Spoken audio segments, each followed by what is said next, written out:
Assalamualaikum warahmatullahi wabarakatuh. Wassalamualaikum warahmatullahi wabarakatuh. Alhamdulillahirabbil alamin wa bihi nasta'in ala umurid dunya waddin. Wassalatu wassalamu ala asrofil anbiya'i wal mursalin wa ala alihi wa sahbihi ajmain amma ba'du.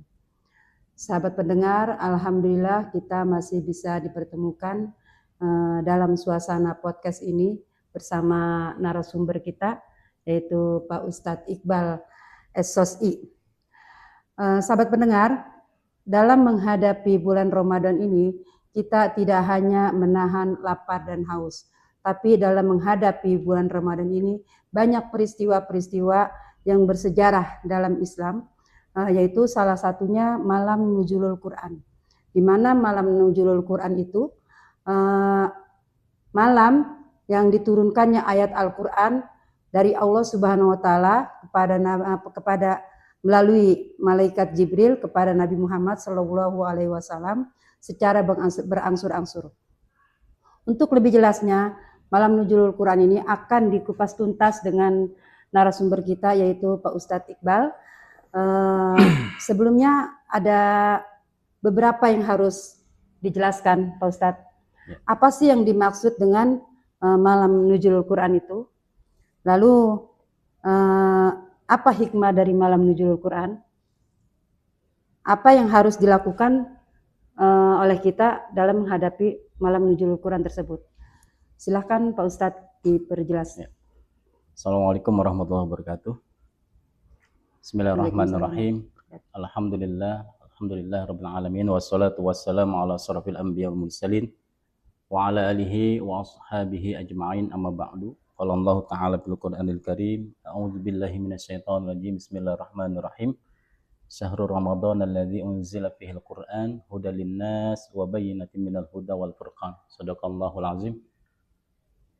Sahabat penyuluh di mana saja berada, wabil khusus yang saya banggakan Ibu Maryam SOSI sebagai host pada podcast kali ini. Mudah-mudahan sahabat penyuluh dalam keadaan sehat walafiat. Amin.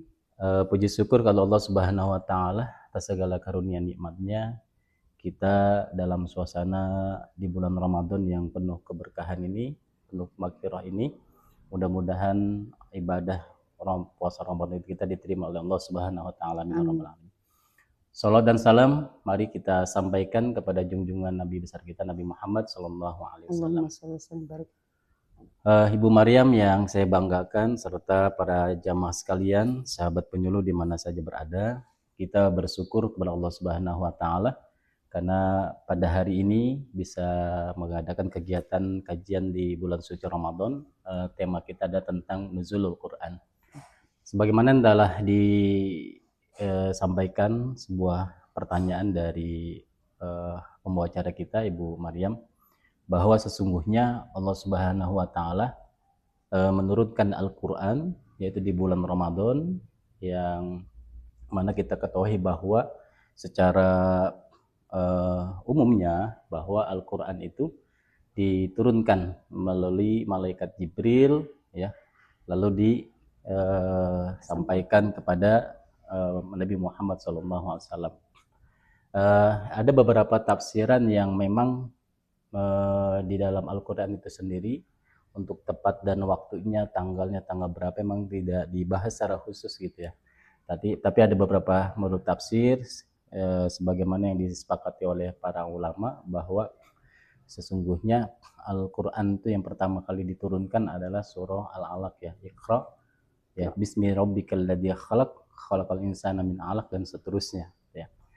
Nah, di malam Nuzulul Quran ini ada beberapa pendapat dari ulama bahwa yang diturunkan ada yang secara keseluruhan itu dari Lauhil Mahfuz kayak Baitul Izzah, ya, secara khususnya dari Baitul Izzah langsung diturunkan kepada Nabi Muhammad melalui malaikat Jibril.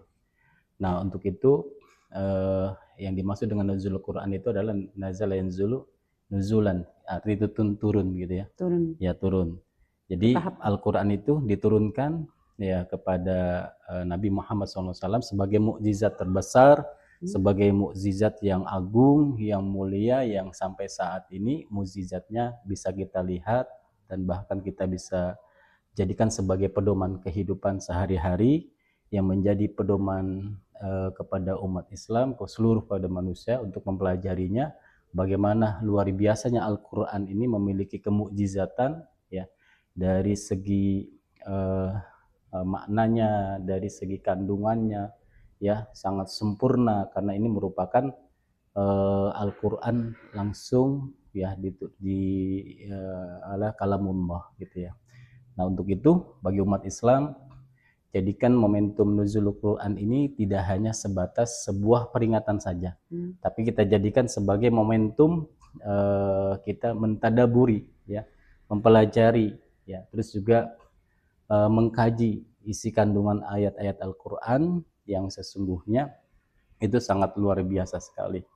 Bahwa di dalam ayat-ayat Al-Quran ini, bahwa Al-Quran ini merupakan sebuah menjadikan pedoman bagi semua umat manusia ya, sebagai tuntunan ya, karena Al-Quran betul-betul itu adalah kalamullah ya, kalamullah. Jadi tidak hanya sebatas yang dimaksud dengan nuzul Quran, tidak hanya sebatas pada sisi memperingati hari nuzul Quran saja atau malam nuzul Qurannya saja, tapi yang pada intinya hakikatnya adalah bahwa malam nuzul Quran ini kita harus isi dengan kegiatan-kegiatan yang positif, yaitu mentadaburi, ya, mempelajari, mengkaji isi daripada kandungan ayat suci Al-Quranul Karim. Nah, terus yang kedua, apa sih hikmah dan intisari daripada malam nuzul Quran gitu ya. Yang kita ketahui bersama bahwa ada beberapa perbedaan antara malam Lailatul Qadar ya, kita sebutnya malam 1000 bulan kan ya, min alfi syahrin gitu ya, 1000 bulan, yang memang ketika kita mendapatkan malam Lailatul Qadar itu Allah memberikan apa, pahala 80 tahun gitu kan, seperti itu. Dan 1000 bulan itu kurang lebih 80 tahun.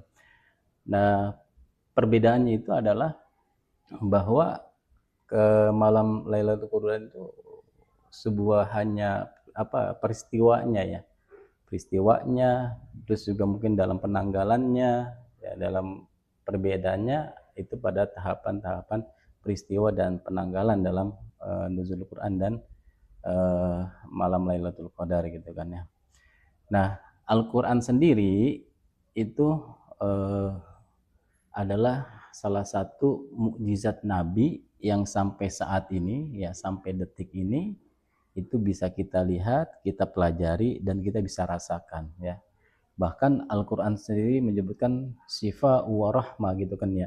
Al-Quran itu bisa sebagai penyembuh gitu kan, sebagai obat ya, sebagai pemberi rahmat ya kepada orang yang membacanya. Apalagi membaca, tidak hanya membaca tapi mengamalkannya. Seperti itu Bu Maryam ya, barangkali ya. Baik, pemirsa, itulah penjelasan dari narasumber kita yang pada intinya Al-Quran itu sebagai pedoman hidup kita, sebagai syifa, sebagai obat ya, juga. Ya. Di sini kita tinggal pengaplikasiannya aja ya. Yeah. Kita pengaplikasiannya kita ikutin dan kita jalanin apa-apa yang telah diperintahkan oleh Allah Subhanahu Wa Taala. Baik, terima kasih pemirsa, mudah-mudahan bermanfaat penjelasan dari Ustadz Iqbal ini. Saya akhiri, wabillahi taufiq wal hidayah. Wassalamualaikum warahmatullahi wabarakatuh. Waalaikumsalam warahmatullahi wabarakatuh.